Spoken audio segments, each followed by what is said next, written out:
જૂનાગઢ લોકસભા બેઠક પર ભાજપના ધારાસભ્ય ભગવાન બારડના એક નિવેદનથી ખળભળાટ મચી ગયો। સૂત્રાપાડામાં ભાજપની જાહેર સભામાં સંબોધન કરતી વખતે ભગવાન બારડે કોંગ્રેસ પર પ્રહાર કર્યા। સાથે જ દાવો કર્યો કે મારા કારણે કોંગ્રેસ હતી, પરંતુ હવે તો ખૂણે ખાંચરે પણ કોંગ્રેસ રહી નથી। જો કે બાદમાં તેઓ એવું બોલ્યા જે વાત ખૂબ વાયરલ થઈ ગઈ છે, કારણ કે તાલાલાના ભાજપ ધારાસભ્ય ભગવાન બારડને ખુદને 5 લાખની લીડને લઈને શંકા છે। ખબર પડી છે अरे પછી જો આમાં આડાવડો થાય ને તું બેઠો જો તમારે હારે છે સાંભળી લેજો। હા, સીઆર પાટીલ સાહેબે ને મવડી મંડળે કીધું છે કે 5 લાખ ઉપરથી ચૂંટણી જીતવી છે ગુજરાતની 26 સીટ, તો એમાં કદાચ લીડ ઘટે આપણે, તો એમાં કદાચ લીડ ઘટે આપણે, તો એમાં કદાચ લીડ ઘટે આપણે। એટલે મતદાન છે એનો રેશિયો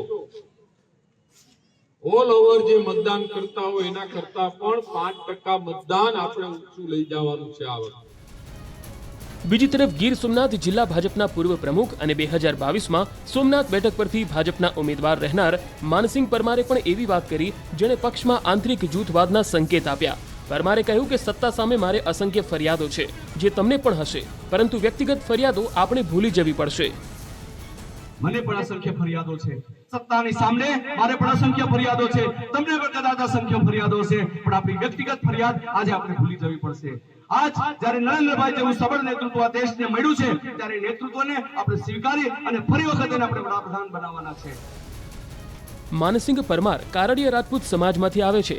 2022ની વિધાનસભાની ચૂંટણીમાં કોળી સમાજમાંથી આવતા કોંગ્રેસના વિમલ ચુડાસમા સામે તેઓની હાર થઈ હતી। અગાઉ પણ માનસિંહ પરમાર પોતાને હરાવવામાં ભૂમિકા ભજવનારા પર નારાજગી ઠાલવી ચૂક્યા છે। જો કે ખુલીને તેમણે ક્યારેય કોઈનું નામ જાહેર નથી કર્યું। ફરી એકવાર તેમણે પ્રહાર કર્યા। સંબોધન વખતે રાજેશ ચુડાસમા, ભગવાન બારડ અને જશાભાઈ બારડ, ભારતીબેન શિયાળ સહિતના નેતાઓ ઉપસ્થિત હતા। જૂનાગઢ લોકસભા બેઠક પર ભાજપના ધારાસભ્ય ભગવાન બારડના એક નિવેદનથી ખળભળાટ મચી ગયો। સૂત્રાપાડામાં ભાજપની જાહેર સભામાં સંબોધન કરતી વખતે ભગવાન બારડે કોંગ્રેસ પર પ્રહાર કર્યા। સાથે જ દાવો કર્યો કે મારા કારણે કોંગ્રેસ હતી, પરંતુ હવે તો ખૂણે ખાંચરે પણ કોંગ્રેસ રહી નથી।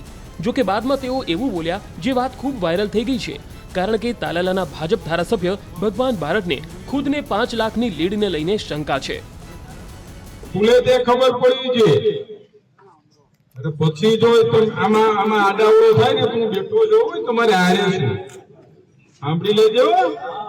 હા, સીઆર પાટીલ સાહેબે ને મવડી મંડળે કીધું છે કે 5 લાખ ઉપરથી ચૂંટણી જીતવી છે ગુજરાતની 26 સીટ, તો એમાં કદાચ લીડ ઘટે આપણે, તો એમાં કદાચ લીડ ઘટે આપણે, તો એમાં કદાચ લીડ ઘટે આપણે।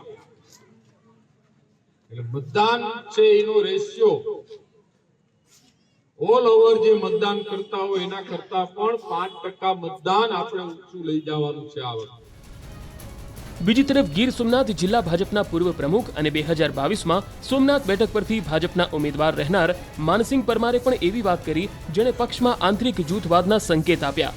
પરમારે કહ્યું કે સત્તા સામે મારે અસંખ્ય ફરિયાદો છે જે તમને પણ હશે, પરંતુ વ્યક્તિગત ફરિયાદો આપણે ભૂલી જવી પડશે।